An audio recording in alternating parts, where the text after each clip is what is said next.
Yeah, Credit to the ocean container lines for exploiting their market position by pulling capacity off the market. you know, and if you pull this chart all the way back out over the 5 years, we're still not at where we were pre-COVID.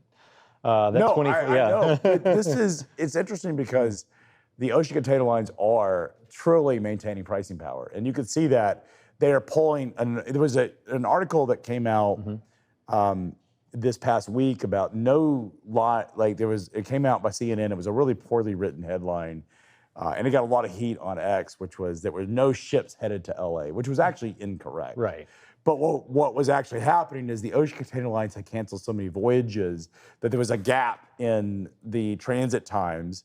And so in those cancellations, which you're showing right here, is as many as 20% of cancellations. By the way, just since we're thinking about the Trade War Command Center, can we put this on the Trade War Command Center, the rejections? We can do whatever you want to do. I want to add that to it because that's cool. That is really interesting data for people to understand the percent of voyages that are being canceled. Yeah, can they? There we go. We have to put it up on the screen. I'm looking at the wrong screen. I've showed this before on State of Freight where we see, but we've never really seen this. And you can see the rejection rates, which is really a reflection of blank sailings and kind of movement of shipping lane activity, really spikes at the end of April. And this, of course, is due to the fact that there was a lower expectation for the amount of freight moving from China. So they had to manage some of that capacity.